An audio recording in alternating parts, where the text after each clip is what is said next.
our next step is going to implement the DCell display function to allow us to actually have meaningful tests going on so that we can see actually what we add and remove from our linked list. So the purpose of DCell display is to actually display every single element in the linked list implementation, right? So what we are given as parameter is the address of a pointer to the first element of the list. Let's have a look real quick here to test.c to see how DCell display is being used. You see here the first call to DCell display on line 12. I'm passing the address of list being a pointer on a DCell element, which was initialized to the address of the element containing 0 in my list. Created a new element containing 0.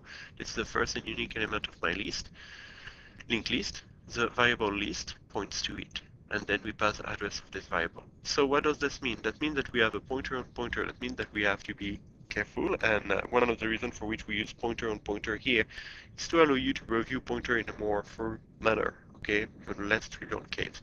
We have a pointer on pointer here to the first element of the list.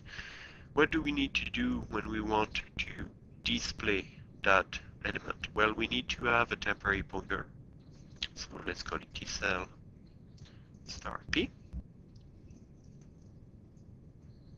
Okay, DCell star P. And we are going to make it so that this pointer P contains the same thing, then star list. List being a pointer on the first element of the list. Star list represents a pointer to the first element of the list. Okay, the content of that pointer, which is the address of the first DCell element in the list. So now we have P pointing to that first element of the list. Okay, watch out. Before we go any further, let's have a look here. Let's try to get some automatic reflex here when we write code. I'm dereferencing list. Do I have any clue that actually list can be dereferenced? Sorry. Is it null? I don't know. So I'd better verify this. If list equal null, okay, return. Don't do anything, okay? We really handle error like in an elaborate manner, but okay, that's going to be fine for now.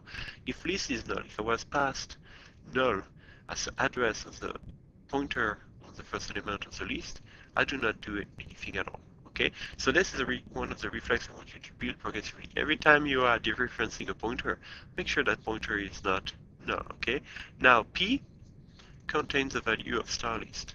Okay, so P is supposed to contain the address, the first element of the linked list. What do we have to do? Let's try to be lazy. If my list is empty, P is going to be null, right? If P is null, then that means I don't have to display anything because this list is empty. Well, we could even detect that early on here. If star list equal null, then return. Okay, my linked list is null, no elements there. So I'm going to just return and display nothing on the screen, which is fair enough. So we have now P pointing on the first element of the list, and we know there is such a thing, a first element of the list. What do we need to do? Well, we need to display it. So we're going to do printf, and let's use something a little fancy here, %2d, 2 character to display the number, square bracket around to make it look like this is an element in a linked list, and then what? And then once we are done with this, comma, p arrow data. So there we go. We are displaying the data element inside the first element of the linked list. How do we move to the next element of the linked list? P is assigned P arrow next. The address of the next element of the linked list is in the field next of the data structure element pointed to by P. So to make P points to the next element, assign to it the value, the address inside of the next field. This is what is done also in the linked list implementation in your textbook chapter. So let's see what we have here. If the pointer is valid, if the list is not empty, then I display the first element, I go to the next one. When do I decide when to stop? Well, I'm going to obviously need a while loop, or while for whatever loop, but I need a loop here to tell me when I need to stop. When do I need to stop? When P equal null. As soon as I'm pointing to null, that means that I went past the end of the linked list. Okay, I went to the next element. There was no next element, which typically means that the next field is set to null, and this is where I am right now. So this loop here is going to go through every element, okay, incrementing every time the value of p so that it points to the next element, display the data of the current element, and keep doing that while t is, oops, an error here, different than null. When I'm done, a simple printf \n would allow me to go to the next slide, make my code, my display a little bit visible, a little bit more visible.